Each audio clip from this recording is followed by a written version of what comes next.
वाले सभी विद्यार्थियों को नमस्कार। जिस प्रकार गणित की पहली कक्षा में हमने कल अंक, संख्या, सम संख्या और विषम संख्या के बारे में पढ़ा था, तो आज हम इससे आगे शुरू करते हैं। संख्या सिद्धांत में संख्या के बारे में 10 प्रकार की संख्याओं के बारे में हम पढ़ेंगे।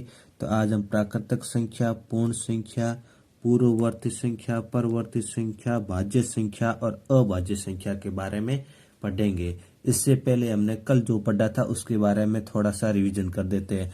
अंक के बारे में पढ़ा था कि हमने कहा था कि गणित में 0 से लेकर 9 तक कुल 10 अंक होते हैं और इन्हीं 10 अंकों से संख्याओं का निर्माण होता है और संख्याओं की शुरुआत 1 से होती है और अनंत तक चलती है। लेकिन इन सभी संख्याओं का निर्माण अंकों से होता है। उसके बाद हमने संख्या में 1 अंक की, 2 अंक की, 3 अंक की, सबसे छोटी और सबसे बड़ी संख्याओं के बारे में पढ़ा था। उसके बाद हमने सम संख्या और विषम संख्या के बारे में पढ़ा था। तो सम संख्या में हमने कहा कि जिस संख्या में 2 का पूरा पूरा भाग जाए उसे सम संख्या कहते हैं, जिसमें 2 का पूरा पूरा भाग नहीं जाए उसे विषम संख्या कहते हैं। या जिस संख्या का इकाई का अंक 2, 4, 6, 8 या 10 हो तो उसे सम संख्या कहते हैं। और जिस संख्या में इकाई का अंक 1, 3, 5, 7 और 9 हो, जिस किसी भी संख्या का इकाई का अंक अगर 1, 3, 5, 7 या 9 आ जाए तो उसे विषम संख्या कहते हैं। तो चलो आज प्राकृतिक संख्या से शुरू करते हैं। पहली संख्या से शुरुआत करते हैं। तो जिन संख्याओं से हम वस्तुओं की गिनती करते हैं उसे प्राकृतिक संख्या कहते हैं और प्राकृतिक संख्याओं की शुरुआत 1 से होती है। 1, 2, 3, 4, 5, 6 ऐसे अनंत तक चलती है प्राकृतिक संख्याएं। और पूर्ण संख्याओं की शुरुआत 0 से होती है। 0, 1, 2, 3, 4, 5, 6 ये भी अनंत तक चलती है। अब प्राकृतिक संख्या और पूर्ण संख्या इन दोनों में अंतर ये है कि प्राकृतिक संख्या 1 से शुरू होती है, इसके आगे अगर 0 जोड़ दिया जाए तो ये पूर्ण संख्या हो जाती है। प्राकृतिक संख्याओं के आगे अगर 0 जोड़ दिया जाए तो ये पूर्ण संख्या शुरू होती है। तो ये समझ सकते हैं कि पूर्ण संख्या 0 से शुरू होती है और प्राकृतिक संख्या 1 से शुरू होती है। बहुत सरल आसान बात है। प्राकृतिक संख्याएं 1 से शुरू होती है, पूर्ण संख्याएं 0 से शुरू होती है। इसके बाद हम तीसरे नंबर की संख्या पूर्ववर्ती संख्या और चौथे नंबर की संख्या परवर्ती संख्या के बारे में पढ़ेंगे। तो पूर्ववर्ती संख्या, पूर्व यानी पहले, पर यानी बाद में होता है। पूर्व यानी पहले होता है और पर यानी बाद में होता है। अब किसी भी संख्या में 1 घटाने से जो प्राप्त संख्या होती है वो पूर्ववर्ती संख्या होती है। अब 14 संख्या, 14 का पूर्ववर्ती 1 कम कर दो 13 हो जाएगा। 17 का पूर्ववर्ती 1 कम कर दो 16 हो जाएगा। 50 का पूर्ववर्ती 50 से 1 कम कर दो 49 होगा। अब कोई भी संख्या, जैसे यह संख्या आपने लिख दी 22, अब 22 का पूर्ववर्ती यानी 1 घटाओ 22 में से 1 गया 21।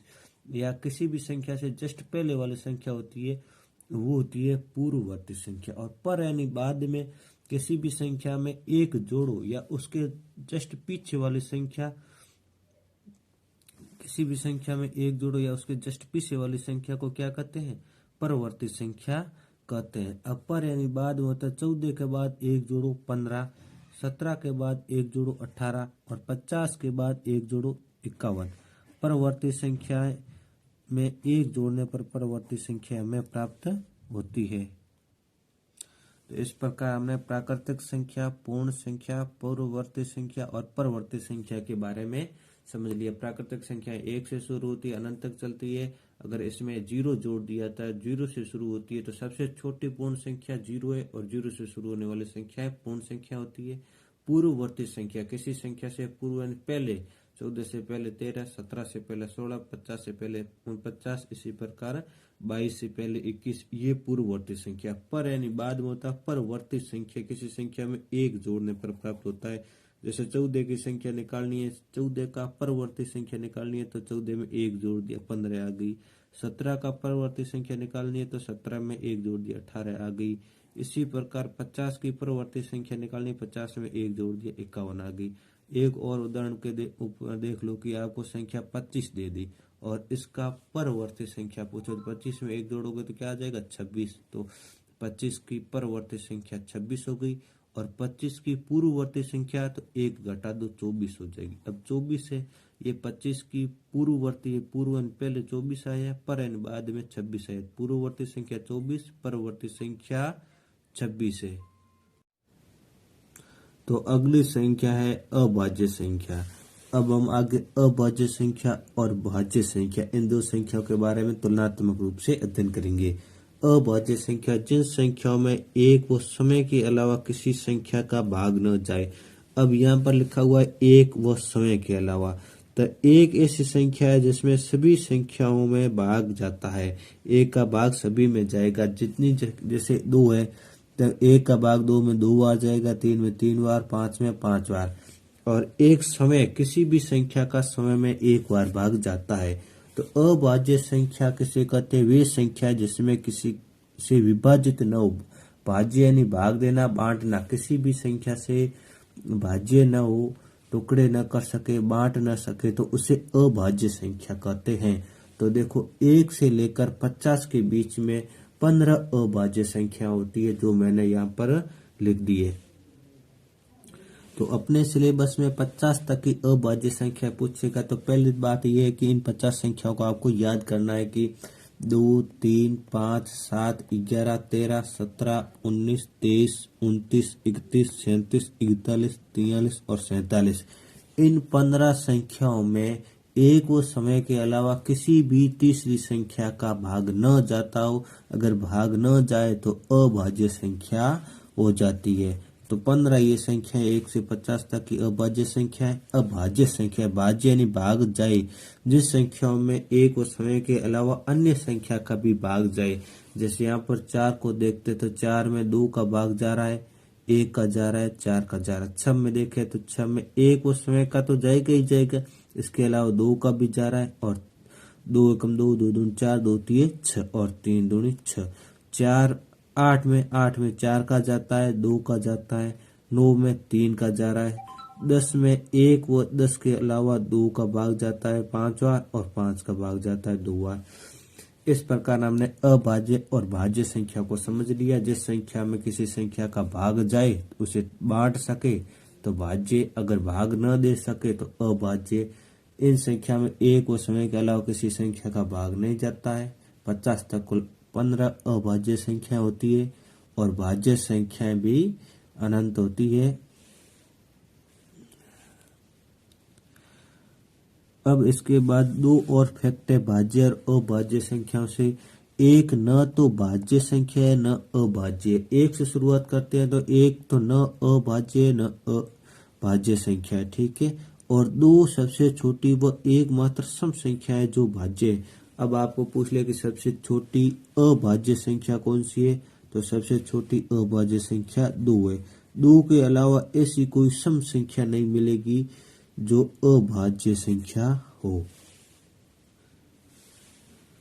तो इस प्रकार हमने प्राकृतिक संख्याएं, पूर्ण संख्या, पूर्ववर्ती संख्या, परवर्ती संख्या, अभाज्य संख्या और भाज्य संख्या के बारे में पढ़ लिया है। अब इनसे संबंधित हम कुछ प्रश्न हल करते हैं। पहला प्रश्न है, प्राकृतिक संख्याएं प्रारंभ होती है। प्राकृतिक संख्या कहाँ से प्रारंभ होती है? मैंने शुरुआत में बताया था कि प्राकृतिक संख्या 1 से प्रारंभ होती है और पूर्ण संख्या 0 से प्रारंभ होती है। बस इतना ही फर्क है, तो इसका उत्तर हो जाएगा 100 या 1। सबसे छोटी पूर्ण संख्या कौन सी है? पूर्ण संख्या जहाँ से प्रारंभ होगी वही सबसे छोटी संख्या होगी। तो पूर्ण संख्या 0 से प्रारंभ हो, अतः सबसे छोटी पूर्ण संख्या 0 हो जाएगी। संख्या 25 का पूर्ववर्ती, पूर्व का मतलब पहले, आप भी अनुमान लगाओ कि 25 से पहले कौन सी संख्या आएगी। 22 नहीं आएगी, 23 नहीं आएगी, 25 से पहले आता है 24। तो ये उत्तर इसका हो जाएगा। संख्या 12 का परवर्ती संख्या कौन सी है? 12 के पर यानी बाद में, 12 में 1 जोड़ दो क्या आ जाएगा? 13। उत्तर हो गया 2 या 13। निम्न में से अभाज्य संख्या कौन सी है? अभाज्य संख्या, अभाज्य संख्या जिसमें एक व समय के अलावा किसी संख्या का भाग न जाए। तो सबसे पहले संख्या है 12। सबसे पहली संख्या कौन सी है? 12। 12 में देखते हैं कि निम्न में से अभाज्य संख्या 12। 12 में 2 का जाता है, 3 का जाता है, 4 का जाता है, 6 का जाता है, इसलिए 12 भाज्य संख्या हो गई। क्या हो गई? भाज्य संख्या हो गई। अब 14, 14 में 2 का भाग 7 बार जाता है, 7 का भाग 2 बार जाता है, ये भी हो गई भाज्य संख्या। 15, 15 में 3 का भाग जाता है, 5 का भाग जाता है, तो ये भी हो गई भाज्य। लेकिन 13 में किसी का भाग नहीं जाता है। 2 से लेकर 12 तक की संख्या में से 13 में किसी का भी भाग नहीं जाएगा, इसलिए न भाग जाए तो अभाज्य हो जाएगी। अभाज्य संख्याओं को रूढ़ संख्या भी कहते हैं। रूढ़ यानी रूठी हुई संख्या जिसमें किसी का भाग न जाए। इस प्रकार अपना ये टॉपिक पूरा हो गया। अगले टॉपिक में हम लघुत्तम, एलसीएम और एचसीएफ पढ़ेंगे। तो जल्दी मिलते हैं अगले वीडियो में।